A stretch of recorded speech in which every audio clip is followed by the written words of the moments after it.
जंतर मंतर पर चल रहे प्रदर्शन ने अब देश भर में व्यापक चर्चा छेड़ दी है। राजधानी में बड़ी संख्या में छात्र और समर्थक प्रदर्शन स्थल पर मौजूद रहे।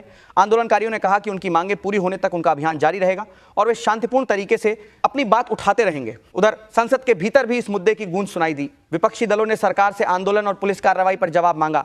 कई नेताओं ने कहा कि छात्रों की मांगों पर गंभीरता से चर्चा होनी चाहिए, जबकि सरकार ने कहा कि कानून व्यवस्था बनाए रखना भी उतना ही आवश्यक है। संसद मार्ग और आसपास के संवेदनशील इलाकों में सुरक्षा और कड़ी कर दी है। अतिरिक्त पुलिस बल तैनात किया गया है और आने जाने वाले वाहनों की जांच बढ़ा दी गई है। प्रशासन ने लोगों से अपील की है कि वे किसी भी अफवाह पर विश्वास न करें और केवल आधिकारिक जानकारी पर भरोसा रखें।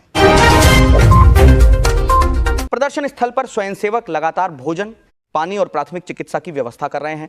कई सामाजिक संगठनों ने भी आंदोलनकारियों की सहायता के लिए अपने स्वयंसेवक भेजे हैं। प्रदर्शनकारियों का कहना है कि उनका उद्देश्य शांतिपूर्ण ढंग से अपनी बात सरकार तक पहुंचाना है। राजनीतिक विश्लेषकों का मानना है कि यह आंदोलन अब केवल एक स्थानीय मुद्दा नहीं रह गया है। इसका असर संसद की कार्यवाही, राजनीतिक दलों की रणनीति और आने वाले समय की नीतियों पर भी पड़ सकता है। आने वाले दिनों में सरकार और आंदोलनकारियों के बीच बातचीत होती है या नहीं, इस पर पूरे देश की नजर बनी हुई है। दिल्ली के जंतर मंतर पर आज भी हजारों प्रदर्शनकारी जुटे रहे। भारी बारिश, कड़ी सुरक्षा और पुलिस की मौजूदगी के बावजूद आंदोलन जारी रहा। प्रदर्शनकारियों ने साफ कहा कि उनकी प्रमुख मांगे पूरी होने तक वे पीछे नहीं हटेंगे। आज पूरे इलाके में सुरक्षा और बढ़ा दी गई। संसद मार्ग और आसपास के कई इलाकों में अतिरिक्त पुलिस बल तैनात किया गया। कुछ स्थानों पर प्रदर्शनकारियों और पुलिस के बीच फिर तनाव की स्थिति बनी, जिसके बाद पुलिस ने भीड़ को नियंत्रित करने के लिए लाठीचार्ज और आंसू गैस का इस्तेमाल किया। इस दौरान कई लोग घायल हुए। इस आंदोलन ने अब राष्ट्रीय राजनीति को भी प्रभावित करना शुरू कर दिया है। विपक्ष ने सरकार से शिक्षा व्यवस्था, परीक्षा प्रणाली और युवाओं के मुद्दों पर जवाब मांगा है। राहुल गांधी सहित कई विपक्षी नेताओं ने आंदोलन का समर्थन किया है और सरकार पर छात्रों की आवाज को गंभीरता से सुनने का दबाव बनाया है।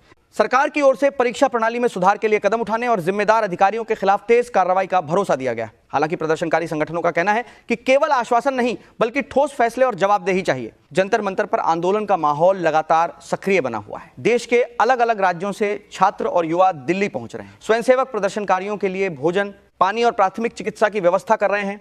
आंदोलन के नेताओं ने कहा है कि यह अभियान तब तक जारी रहेगा जब तक उनकी प्रमुख मांगों पर स्पष्ट निर्णय नहीं लिया जाता। अब पूरे देश की नजर दिल्ली पर टिकी हुई है।